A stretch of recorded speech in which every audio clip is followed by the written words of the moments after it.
Bonjour, ici Philippe Bouvard. Eh bien, je vous invite à suivre ma chaîne. Oui, vous savez, YouTube Philippe Bouvard officiel. À bientôt. Merci Vincent. Eh bien, puisque vous m'y autorisez, je prends la relève. Allô Bouvard, votre rendez-vous 11h30, 12h30 le week-end sur RTL avec vous. Philippe, bonjour, ravi de vous retrouver. Bonjour Isabelle, bonjour à tous. Alors, vous connaissez la formule, tous les sujets, toutes les opinions, tous les interlocuteurs. Et nous accueillons Christine, 58 ans, retraitée du Havre. Bonjour Christine. Bonjour Philippe Bouvard. Voilà, moi je voudrais intervenir sur la prime de 40 € sur les petites retraites, qui ne dépassent pas 1 200 €. Est-ce que vous l'avez touché ? Pas encore, non, c'est trop... De toute façon, vous la toucheriez pas tout de suite. Il faudrait attendre janvier ou février, parce que là, le Trésor public supporterait pas cette énorme ponction. Mais enfin, il faut dire qu'il n'y a pas que ça. Il y a eu aussi la rallonge de 8 € mensuels. Là, c'était vraiment mousseux pour tout le monde. Oui, vous avez l'impression que le gouvernement n'a pas fait ce qu'il devait faire ou qu'il s'est un peu fichu de nous ? Il s'est beaucoup fichu de nous. Parce qu'en réalité, c'est pas 40 € qu'on va toucher en prime, c'est moins, puisque ça sera assujetti à l'impôt. Si vous avez 8 € de plus par mois, ce qui fait, grosso modo, 35 centimes par jour, qu'est-ce que vous achetez et que vous ne pouvez pas vous offrir le reste du temps ? Déjà, avec 35 centimes d'euros, c'est une demi-baguette, déjà. Oui. Déjà. Vous pouvez acheter un caramel mou, mais à partir d'un certain âge, c'est plutôt dangereux, C'est très dangereux parce que là, le dentiste est très cher et là, effectivement, ça fait encore une somme d'argent à dépenser qu'on n'a pas. Donc, le caramel mou, on zappe et on achète une baguette de pain, enfin une demi-baguette parce qu'il y a 35 centimes par jour. Ça me fait rire. Il faut quand même savoir, parce que malgré l'augmentation de l'espérance de vie, on a parfois une mauvaise approche de ce problème, qu'on ne peut pas, même si on vit très longtemps, espérer récupérer la totalité de ses cotisations. Parce qu'on travaille beaucoup plus longtemps qu'on est ensuite à la retraite. Bien sûr. Ça, il faut savoir que on travaille pour les autres, ce qui est bien d'ailleurs, c'est ça un pays solidaire. Exactement. Les jeunes travaillent en ce moment pour les vieux, et les vieux, ils travaillent plus, mais ils touchent quand même un très petit salaire par rapport souvent à celui qu'ils avaient. Vous êtes dans la fonction publique, vous êtes un peu privilégié, non ? Privilégié, oui, si on veut, par rapport à certains, bien sûr. Oui. Mais bon, il faut pas oublier, c'est que les retraites dans la fonction publique sont vraiment minimes. Les salaires déjà sont très faibles. Oui. Pour certains, évidemment, pour la catégorie C. Enfin, vous êtes au moins à l'abri du chômage, Oui, je suis à l'abri du chômage, c'est vrai. C'est pour ça que, comme je disais, on n'est pas trop à plaindre parce que dans la mesure où ça rentre tous les mois. Voilà. Si vous voulez, pour vous remonter le moral, il faut savoir que les princes qui nous gouvernent sont beaucoup mieux lotis que leurs sujets. Par exemple, les anciens présidents de la République, ils touchent 5 250 € par mois, ce qui n'est pas le bout du monde, étant donné l'importance des fonctions qu'ils ont exercées. Par exemple, Sarkozy, il touche rien, parce qu'il faudra qu'il attende encore 2 ans pour atteindre l'âge requis. Mais Hollande, s'il partait, suggestion, il pourrait toucher tout de suite. Voilà. Vous me direz les ministres. Les ministres, ils ont des retraites, d'autant que ce sont des retraites qui sont cumulées avec celles de parlementaires, de maires, de présidents de conseil général. Ça fait quand même de l'argent. Et puis alors, un ancien président de la République, j'oubliais, il est membre de droit à vie du Conseil constitutionnel. Là, il y a quand même une petite rallonge de 13 500 €. Oui. Ça en fait des carambars, Je donne le 10e de leur indemnité et je serai heureuse. Vous me direz, et les grands patrons du CAC 40, vous avez entendu parler, les fameuses retraites chapeau. Oui, mais c'est pour ça que l'argent, il y a de l'argent en France, il y a beaucoup d'argent. La retraite chapeau, c'est fabuleux. C'est pas du tout le chapeau que les mendiants mettent à leurs pieds pour implorer la mendicité. Non, pas du tout, non. La retraite chapeau, elle est la plus basse, c'est 540 000 € par an. Voilà. Ensuite, les plus grosses retraites peuvent atteindre 1,5 million d'euros par an. Arrêtez, monsieur Bouvard, parce que là, ça me fait mal au cœur. Là, arrêtez, parce que les chiffres sont Mais c'est pas beau d'être jaloux, c'est pas beau, Christine. Au lieu de vous réjouir du bonheur des grands patrons, voyons. Je me réjouirais d'autant plus si tout le monde était heureux de tout le bonheur du monde, comme voilà. on dit. Vous êtes comme Et moi, là, vous ne pouvez être heureuse que si tout le monde est heureux autour de vous. Bien sûr, bien sûr. Et c'est Parce que pour là, ça qu'on est malheureux en ce moment, parce qu'il n'y a pas beaucoup de bonheur à la ronde. Hein. Non, non, non. On peut quand même remarquer que la retraite chapeau moyenne du patron, mais attention, du grand patron, hein, pas grand du patron, petit patron, oui. parce que le petit patron, il souffre aussi beaucoup. Elle est de 41 fois supérieure à la retraite de l'employé. Voilà. C'est bien, ça permet de faire marcher le commerce. Malheureusement, je voulais terminer par ça, malheureusement, il y a des grands patrons qui touchent de grosses retraites et qui sont allés dans un autre pays que le nôtre. Voilà. Bien sûr, la France est complètement abandonnée parce que les grands... Vous savez que le dossier des retraites, ça fait plus d'un demi-siècle qu'on l'a ouvert, hein, mais on n'est pas prêt de le refermer. Non, on n'a pas vu encore le... Parce que nous, on a encore une retraite, mais est-ce que les jeunes auront une retraite? Ça, c'est le grand point d'interrogation. Et vous avez, vous, pensé à une retraite complémentaire? Non. Non? Non. Parce qu'on conseille, en tout cas pas aux fonctionnaires, mais aux autres salariés, d'économiser, de bien placer leur argent, d'acheter un petit bien immobilier ou éventuellement des carambars qu'on pourra revendre ensuite pour se faire une petite rente. Voilà. Non. Écoutez, je vous souhaite d'abord une très longue vie, ensuite beaucoup de courage, parce que la retraite, c'est pas facile. Merci Christine. Merci Monsieur Bouvard, bonne journée. Allô Bouvard sur RTL. Allô Bouvard sur RTL. Naissance du deuxième bébé de L'amour est dans le pré. En revanche, et en dépit de l'annonce de la deuxième jeunesse de Claire Chazal, le JT de 20h demeure toujours stérile. 63 kilos est le poids le plus lourd soulevé avec une barbe, contre 32 kilos pour celui arraché du sol avec des tétons. La parité n'est pas pour demain, sauf peut-être en ce qui concerne les femmes à barbe. Allô Bouvard sur RTL. Toutes vos questions dans l'eau Bouvard. Philippe, nous accueillons cette fois-ci Sophie, 34 ans, avocate à Paris. Bonjour Sophie. Bonjour Philippe, vous allez bien? Je peux vous appeler Sophie ou dois-je dire cher maître? Oh, pour vous, Sophie sera parfait. Eh bien écoutez, je vous appelle pour parler donc de l'émission de Koh-Lanta qui a reprise. Oui, après un délai de décence, hein, parce que, il y a 18 mois, il y avait quand même eu 2 morts, hein.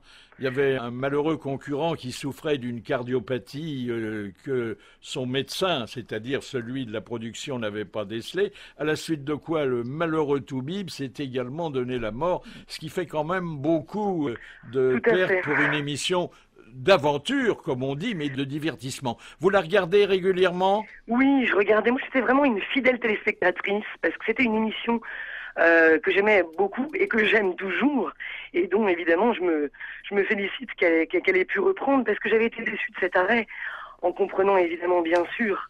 Vous la regardez aussi, Tout à Isabelle? fait, Philippe. Oui, je suis comme Sophie, je regarde également cette émission que j'adore parce que je suis vraiment en admiration devant eux. Ils sont très forts, mentalement et physiquement. Il faut vraiment le faire, n'est-ce pas? C'est vrai, ça force l'admiration, c'est vrai. Bon, c'est bien, là, c'est l'explication noble de votre attachement à cette production. Il y a une autre explication moins noble, c'est celle, mais c'est pas votre cas, bien sûr, des braves téléspectateurs qui sont effondrés sur leur canapé, bien au chaud chez eux, et qui se délectent parce qu'à des milliers de kilomètres, il y a des pauvres gens qui bouffent des vers de terre et qui n'ont pas de maison, puisqu'on leur laisse construire eux-mêmes leur abri. C'est quand même un peu trouble, hein, ça.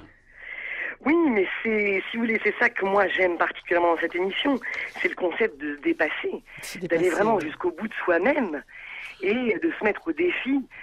Qui n'a pas pensé à un moment à vivre un petit peu comme Robinson Crusoe? Et je crois que c'est quelque chose qu'on a un petit peu tous envie, dont on a tous envie, tous rêver à un moment. Oui, mais Sophie, c'est très joli d'aller au bout de soi-même. Encore faut-il être quelqu'un, hein? Encore faut-il avoir la force physique, effectivement, et le mental. Et le mental. Ouais. Il y a quelque chose de rassurant dans la nouvelle version, qui est d'ailleurs la plus médicalisée de toute l'histoire de la télévision, d'après ce que je sais. Ce qui est réconfortant, c'est qu'il y a 13 anciens concurrents qui ont pris le départ, ce qui tendrait à prouver qu'il peut y avoir des survivants. Voilà. Alors ensuite, il y a toute une série d'épreuves incroyables qui ont dû vous marquer. Moi, c'est les vers de terre.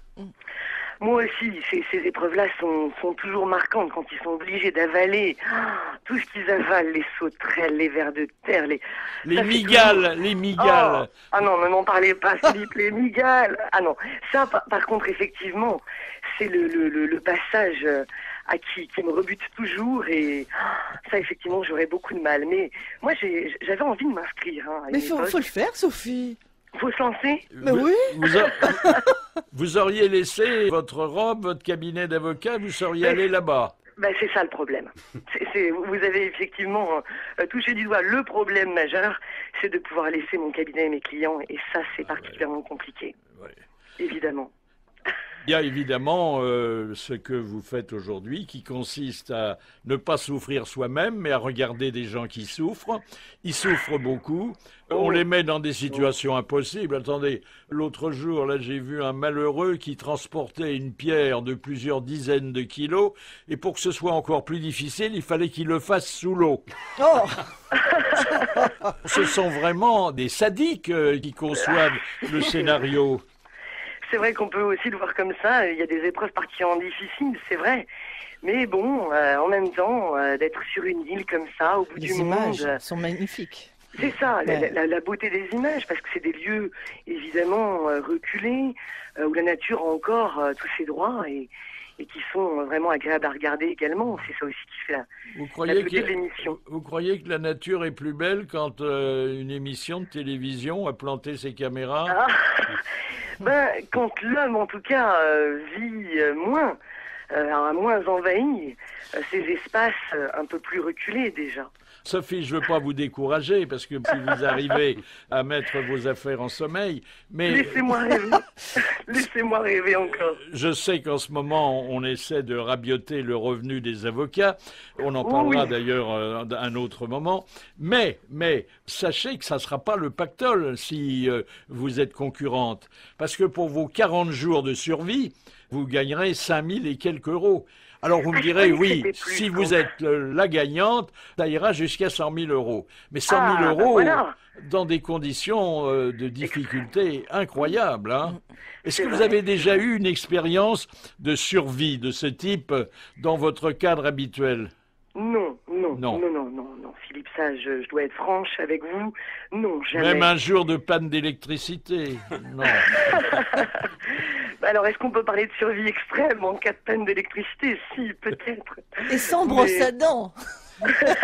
Quelle horreur. Sans brosse à dents. D'autre part, est-ce que vous êtes assez bricoleuse puisqu'il n'y a pas d'hôtel prévu pour construire vous-même votre abri? Écoutez, oui, ça, j'ai quelques notions. Oui. Ça, je crois que c'est pas ça qui serait le plus difficile, mais je crois que la fin m'apparaît être vraiment quelque chose de très difficile. Est-ce que vous aimez vous rouler dans la boue? Pourquoi pas? Moi, je préfère rouler les autres dans la boue, mais là, il faut le faire soi-même. Hein. Si c'est pour rouler avec Denis Brognard, je suis d'accord. C'est vrai qu'il est bien. Puis alors, attendez, il est là de fondation depuis le début, et puis lui, il est sûr d'avoir un bon lit chaque soir. Hein. Donc, si on est bien avec lui, ça fait un refuge. Il faut louer quand même, chemin faisant, le sens de l'économie de la production. Parce que les repas réduits au strict minimum, il faut dire que les vers de terre et puis les yeux de poisson, parce que ça c'est le dessert, hein, les yeux de poisson. Ça coûte pas très cher. Hein. C'est comme la cerise sur le gâteau, mais sans cerise et sans gâteau. Il faut dire aussi que parfois, les contrats de travail, mais enfin c'est arrangé aujourd'hui, n'étaient pas rédigés selon la législation, mais Quand on est dans la jungle, là, on n'a pas toujours le code des impôts sous la main. Il y a d'autres épreuves, hein. Et la pire épreuve, est-ce que vous ne pensez pas que c'est d'avoir le risque d'être éliminé par ses compagnons? Oui, alors effectivement, quand votre équipe décide de vous mettre dehors, mais ça, je crois que ça fait partie des règles du jeu pour moi. C'est normal, c'est quelque chose qui s'appuie sur la force. C'est d'ailleurs une règle qu'on ne retrouve pas dans la plupart des entreprises, puisqu'il n'y a que la hiérarchie qui se charge de mettre les gens à la porte. Là, ce sont vos compagnons. Et alors, ça existe aussi, mais avec de moindres risques, à la Comédie Française, où ce sont les comédiens qui votent le départ ou le maintien d'un camarade, hein. Qu'est-ce qu'on pourrait faire, parce que vous, ça vous ferait plaisir qu'on raffine un peu, qu'on impose de nouvelles épreuves? Alors à quoi je sais pas, qu'est-ce qu'on pourrait inventer? Ils ont déjà par exemple un panel d'épreuves. D'avoir un lion ou un ours devant soi. Oula, vous parlez pas de rien, dites donc. Un lion ou un ours, effectivement, ça pourrait être une idée, mais enfin, là, il y a peut-être des risques, s'ils sont apprivoisés après tout. On peut tout faire avec les animaux également. Alors, il y a quand même des avantages, et notamment la production qui, quand même, a l'air comme ça, très, très dure, très cruelle, a beaucoup de cœur. Elle a décidé que lorsque un joueur, un concurrent, aurait bien affronté le supplice, c'en est un, qui consiste à se rouler dans la boue, il aurait droit à un morceau de savon.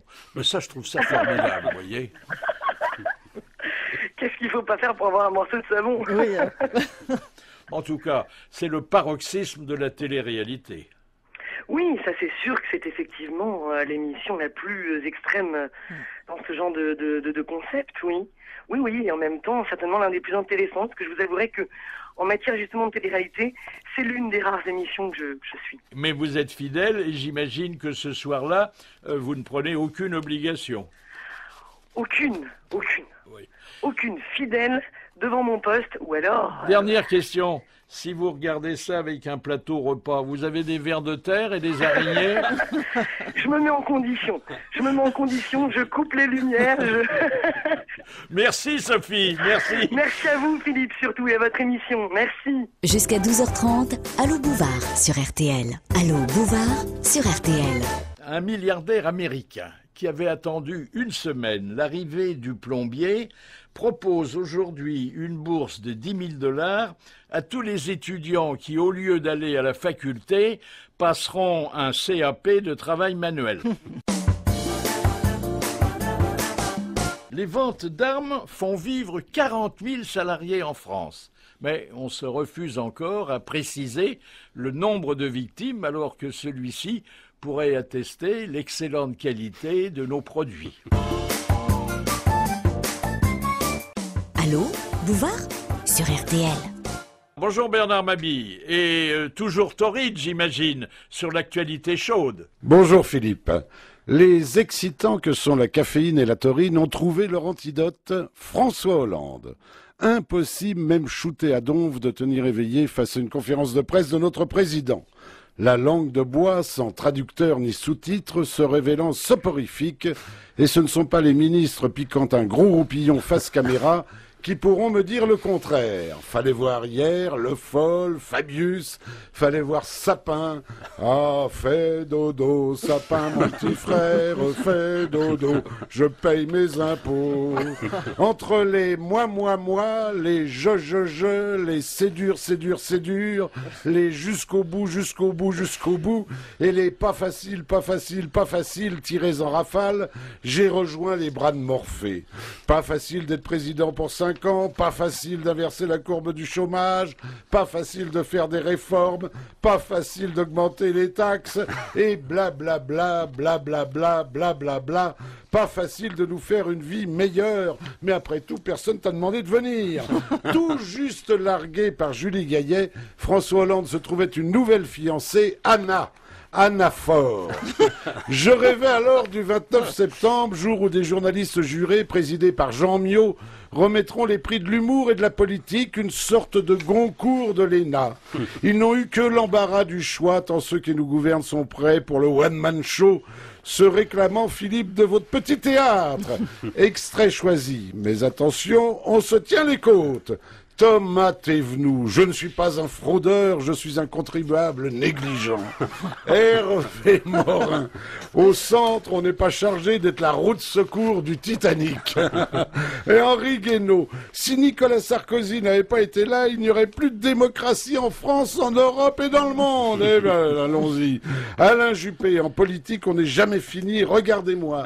Valérie Pécresse, on a besoin d'une Angela Merkel en France et ça peut être un homme. Arnaud Montebourg, je crois à un retour de Sarkozy, mais menotté. Nadine Morano, ah celle-là.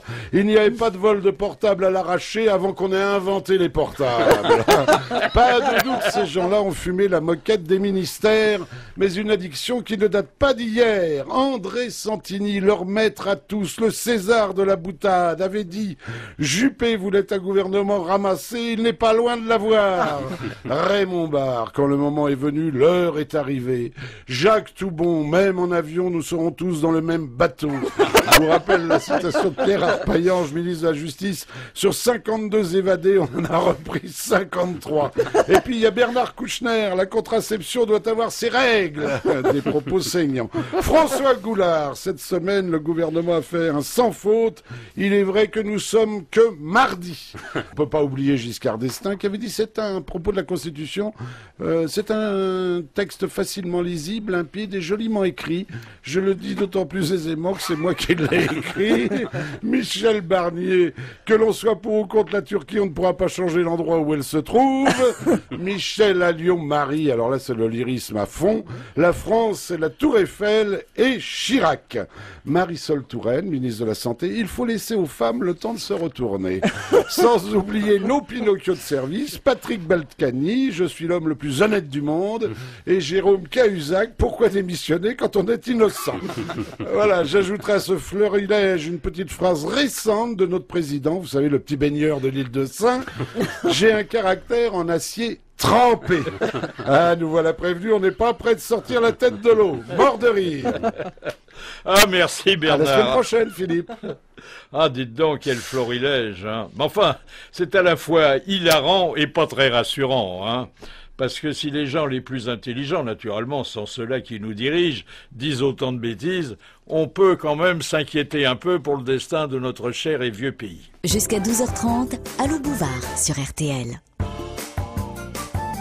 Allô Bouvard, c'est reparti Philippe, direction Clermont-Ferrand avec vous Nicolas, 38 ans, fonctionnaire. Bonjour Monsieur Bouvard. Bonjour Nicolas.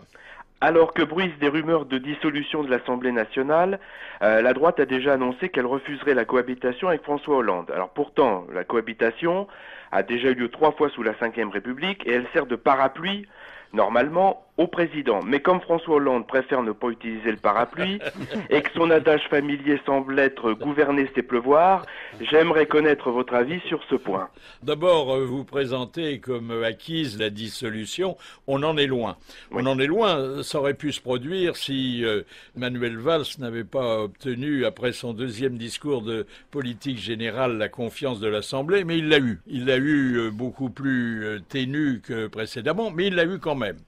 D'autre part, vous dites que la droite n'est pas d'accord, mais l'extrême droite est d'accord, elle, pour aller cohabiter à l'Élysée. Quant à cette hypothèse que vous évoquez, j'ai cherché en vain dans la Constitution que j'ai relu. Non, c'est pas vrai. Je l'ai lu parce que bon, c'est un texte un peu rébarbatif qui est pas du tout illustré. Et moi, je suis quand même très féru de bande dessinée. Ah oui. Et je n'ai pas trouvé, si vous voulez, d'article prévoyant la cohabitation.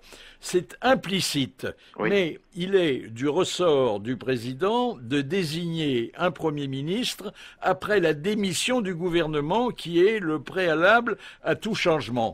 gouvernement. Or, si, après avoir été mis en minorité, un gouvernement de gauche, par exemple, se remet sa démission au président et qu'on procède à des élections qui amènent la droite au pouvoir, le président a toute latitude, si j'ai bien compris le texte, pour nommer encore un Premier ministre de gauche, qui évidemment n'aura pas la confiance de l'Assemblée, mais ça sera encore un peu de temps gagné ou du temps perdu. Vous le savez, ça ? Oui, parce que c'est vrai que la Constitution, c'est l'article 12 pour la dissolution, mais que c'est pas précisé le fonctionnement d'une cohabitation. Ça, je suis d'accord avec vous. La cohabitation, c'est quand même un mariage politique contre nature, puisque c'est la droite et la gauche et la droite. Vous avez raison, hein, Nicolas, de rappeler qu'on a déjà 3 cohabitations derrière nous. Et sous la 5e, hein, parce que ça n'existait pas. Il faut dire que les 2 premières cohabitations, et même la 3e d'ailleurs, étaient le fruit, mais la nouvelle réglementation y a mis bon ordre, entre la désynchronisation des élections présidentielles et des élections législatives. Oui, tout à fait. Et oui, parce que aujourd'hui, comme il y a la même durée de mandat pour le président que pour l'Assemblée, ça peut durer 5 ans. Même si la majorité est uniquement parlementaire, comme c'est le cas aujourd'hui. Oui. Voilà. Il y a eu quand même des bons moments, hein. Vous vous souvenez alors la première cohabitation de François Mitterrand ? Ah surtout qu'il avait refusé une photo de Perron, il avait refusé de serrer la main au nouveau ministre. Oui, c'était un peu glacial la première rencontre. Hein. Oui, la première photo, c'était d'ailleurs assez drôle parce que c'est une tradition sous la République. Dès qu'on a tenu le premier Conseil des ministres, on fait une photo de famille du gouvernement. Mais oui. Et autour du président de la République, qui quand même préside le Conseil, on réunit tous les nouveaux membres du gouvernement. Et là, il est parti tout de suite après les délibérations du Conseil et on l'a cherché en vain sur la photo. Il a quand même refusé quelque chose, vous savez, parce que il y a un petit pouvoir régalien qui subsiste. Hein. Par exemple, on lui a proposé des essais nucléaires en Polynésie et il les a refusés. Oui.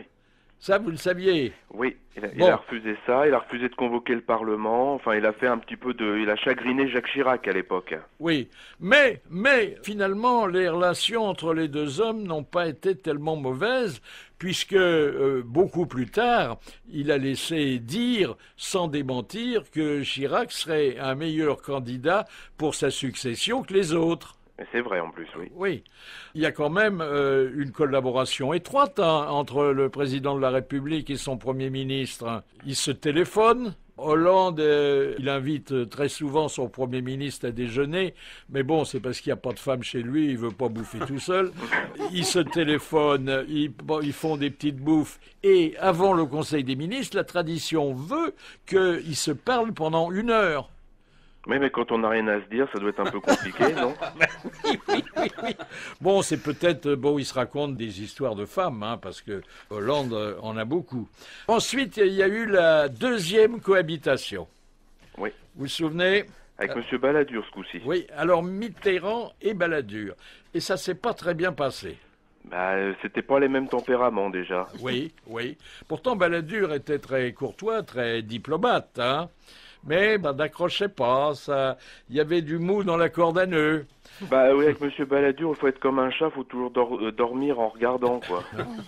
Ils ont quand même pu faire des choses ensemble, hein, parce que pendant ce temps-là, on expédie un peu plus que les affaires courantes, parce que le parti qui est au pouvoir, il veut faire voter des lois. Le président peut s'opposer à certaines lois, puisque pour certaines lois qui sont du domaine régalien, la contre-signature présidentielle est obligatoire. Oui. Et à ce propos, me revient un souvenir, mais qui ne concerne pas la France, mais la Belgique. Lorsqu'il était roi, Baudouin Ier a abdiqué durant 24 heures pour ne pas avoir à apposer sa signature sur une loi qui autorisait l'avortement. Ah oui, tiens, je ne savais pas. Oui. Là, on peut imaginer qu'un président se mettrait en disponibilité. Enfin bon, ça n'a pas été jusque-là. Et puis alors, il y a eu la 3e cohabitation. La plus longue, hein, la plus longue. Oui, 5 ans. 5 ans, à la suite de cette erreur politique qui avait été la dissolution d'une majorité parlementaire qui avait le mérite d'exister. Hein. Bien sûr. Ouais, et qui était en même temps en début d'exercice. Et qui était, il y avait eu quand même 2 ans de Juppé. Oui. 2 ans de Juppé, 5 ans de Jospin. Ça ne s'est pas très bien passé. Jospin était assez rugueux et je crois que Chirac était pas toujours très, très aimable, hein. Bah non, et puis en même temps, comme Chirac aime bien les gens un peu débonnaires, ça devait pas passer très très bien non plus, avec un austère qui se marre pas beaucoup. Non, surtout que pour les petites blagues, il était frustré, hein. Oui, il n'avait pas de répondant, on va dire. Philippe, on se retrouve dans quelques petites minutes avec Nicolas. Jusqu'à 12h30, Allô Bouvard sur RTL. Et dans Allô Bouvard, Philippe, on va retrouver Nicolas, toujours avec nous. Oui. Si, hypothèse d'école et de travail, s'il se produisait une 4e cohabitation. Pour un cas précis qui peut se produire dans quelques semaines, le vote du budget. Bon, Oui. Le vote du budget dont on dit qu'il rallierait une majorité, dans le meilleur des cas, encore plus étroquée que celle du début de la semaine. Il y aurait donc dissolution. Oui. On irait aux urnes et bon, ce qu'on trouverait au fond des urnes, on peut l'imaginer déjà. Comment vous voyez le fonctionnement d'un refus de cohabitation ? C'est-à-dire que on appellerait par exemple le chef de l'opposition, qui ça sera d'ailleurs à l'époque ? Eh ben, il se peut que ce soit Nicolas Sarkozy s'il revient, donc... S'il est président de l'UMP, ce sera lui. Et donc ce sera une cohabitation explosive, à mon avis. Et, attendez, est-ce qu'il sera du même avis que Juppé, que Fillon, qui eux refusaient la cohabitation ? Bah, c'est là tout le problème. Mais normalement, la tradition, sauf pour Édouard Balladur, c'est qu'on appelle le chef du parti majoritaire à l'élection. Bon, alors si on respecte cette règle, bah, il se peut que ce soit Nicolas Sarkozy. Donc là, ça simplifiera la tâche pour M. Hollande qui restera au pouvoir. Parce que Sarkozy refusera de cohabiter avec lui. La France sera sans gouvernement ? Ben oui, ça sera, vous savez, cet égout, se soumettre ou se démettre. On sera retourné à la Troisième République lorsque Gambetta l'avait dit à MacMahon. Vous voyez, avec Hollande, on recule un petit peu quand même, hein, sur tous les plans. Hein. Je vous signale d'ailleurs, dites donc, que Jospin, il avait été plus loin que les autres parce qu'il avait fait entrer les communistes dans le gouvernement. Oui. Ah oui. Sarkozy reste sous sa tente. Est-ce que Hollande reste à l'Élysée ? Bah, il y avait eu Giscard en 78 qui avait fait un beau discours à Verdun-sur-le-Doubs et il avait dit, parce qu'il y avait un risque de cohabitation à l'époque, que si tel est le cas, il irait à Rambouillet. Alors peut-être voulait-il aller chasser je ne sais qui ou je ne sais quoi. Donc peut-être que M. Hollande s'inspirera de Valéry Giscard d'Estaing. Oui. Je crois qu'à Rambouillet, il chassait la gueuse. Oui, bah, je préférais que vous le disiez vous-même. Merci Nicolas. Merci M. Bouvard, à bientôt. Au revoir. Au revoir. 11h30, 12h30, Allô Bouvard sur RTL. Allô Bouvard sur RTL. Nous passons quotidiennement 15 minutes, je dis bien 15 minutes, à chercher ce que nous avons perdu. Mes lunettes en ce qui me concerne, la popularité en ce qui concerne François Hollande. Tout au long de leur vie, les Anglais souffriraient durant 115 jours de la gueule de bois. Normal, s'agissant de gens qui consacrent autant de soirées à boire pour oublier qu'ils n'ont pas soif.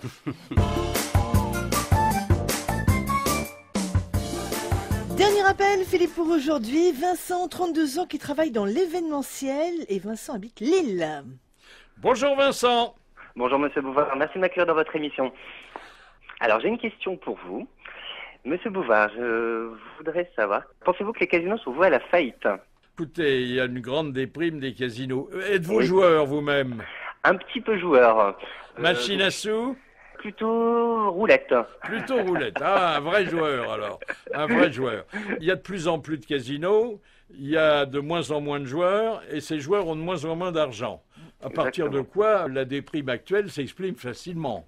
Oui. Vous savez combien il y a de casinos en France ? Ah non, ça je ne sais pas du tout. Il y en a 200 et on va encore en ouvrir plusieurs l'année prochaine.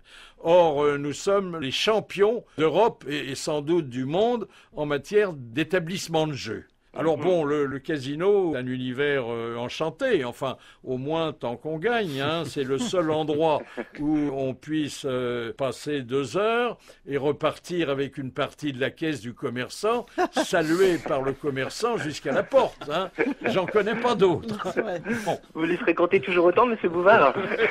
Enfin, ça c'est une vue de l'esprit et c'est un espoir dont je dois vous confesser qu'il est très souvent déçu.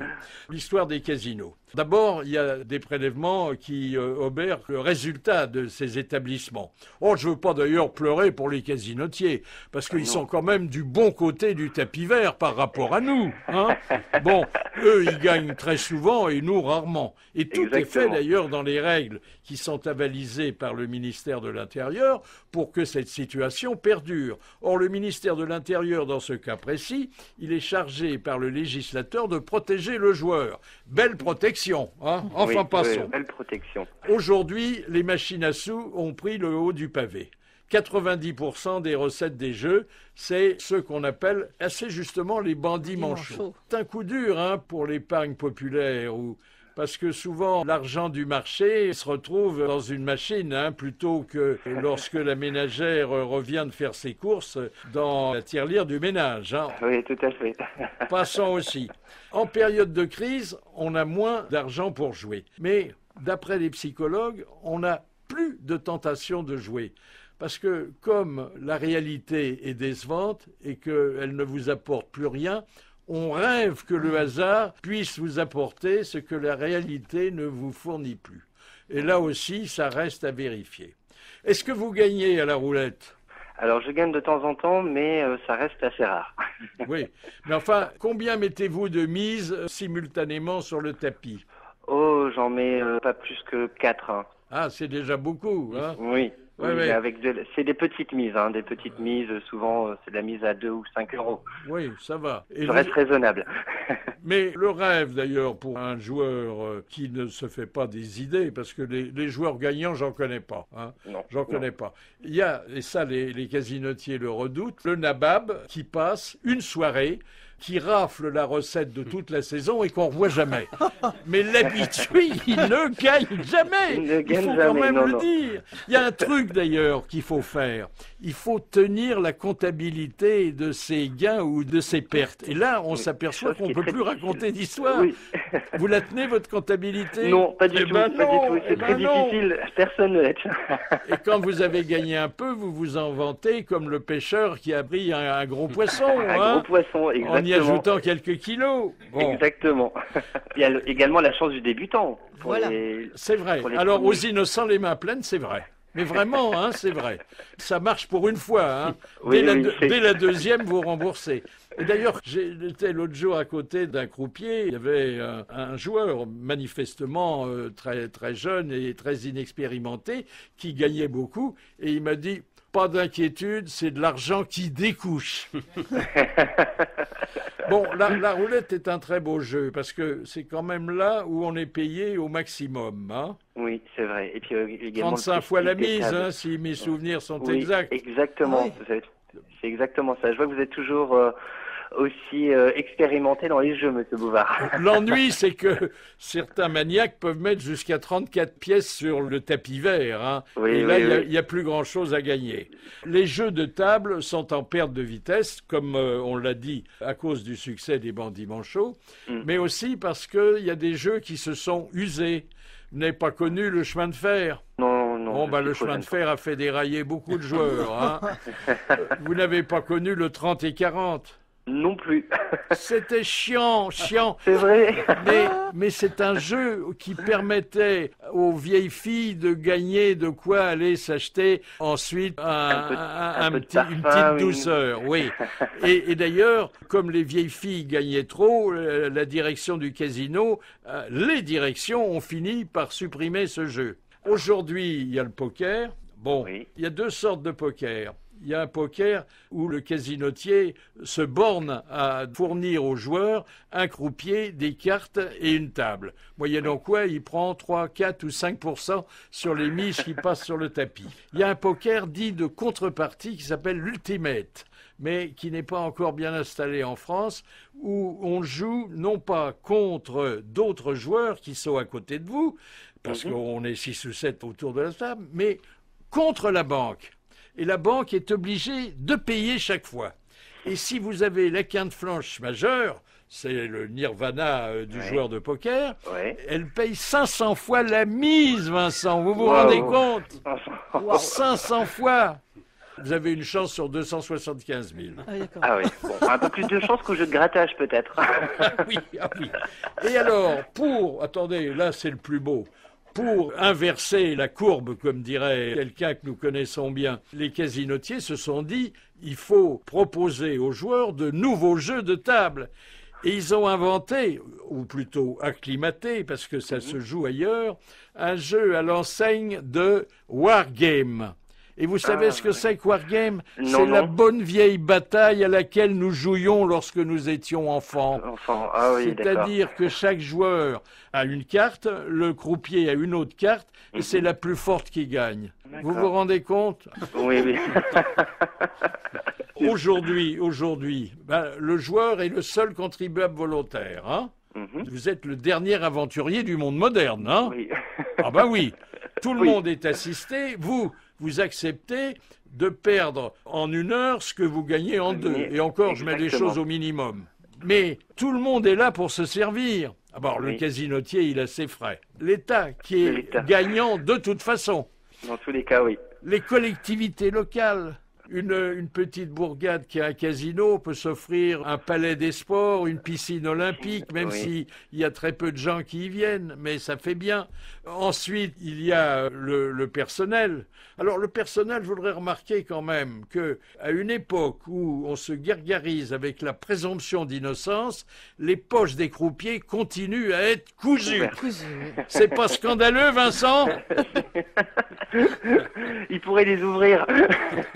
Les découdre. Bon, c'est un univers virtuel dangereux, très dangereux. On passe quand même un bon moment aussi. Oui, on passe un bon moment. Je vais vous dire, le meilleur moment qu'on passe, c'est quand on ne joue pas et qu'on regarde des joueurs antipathiques en train de se ruiner. C'est le conseil que je vous donne. Merci Vincent. Merci Monsieur Bouvard, excellent week-end à vous. Merci.